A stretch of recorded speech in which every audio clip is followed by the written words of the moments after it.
We begin this half hour with cliff diving. It's just about as dangerous as it sounds, and you have to be a special kind of athlete to do it. An adrenaline junkie prepared to hit the water with a force 9 times harder than Olympic divers. The finals of the U.S. leg of the Cliff Diving World Series get underway today at a lake in Texas with divers from 11 countries plunging 9 stories in hopes of landing the crown. Brandon Scott has more. Texans call these rugged limestone cliffs west of Dallas Hell's Gate, and this week they're the launch pad for daredevil divers competing in the Cliff Diving World Series.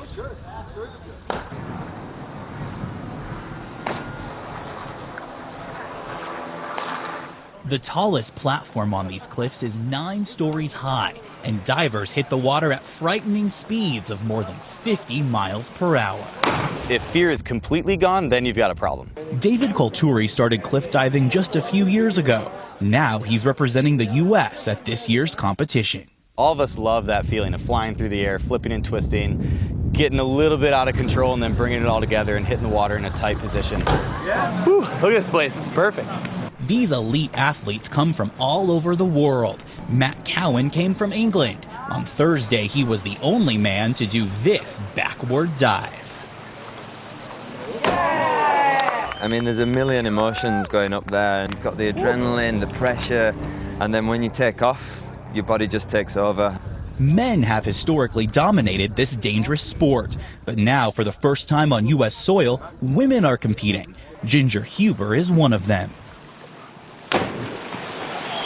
A lot of diving is mental. I'm thinking in my head, like, okay, how do I do this dive?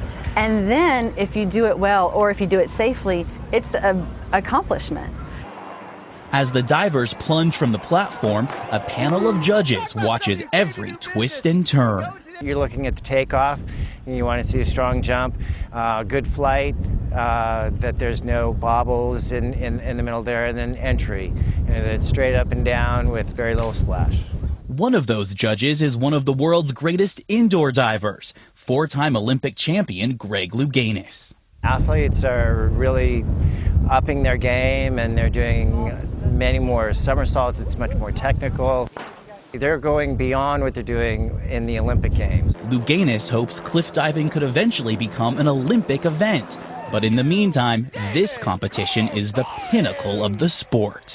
It's an experience like no other. I mean, you're sharing every emotion on the spectrum. You're going from absolutely terrified to incredibly elated after a competition, after doing a dive well.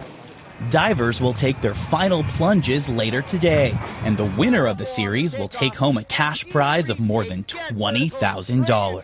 For CBS This Morning Saturday, I'm Brandon Scott.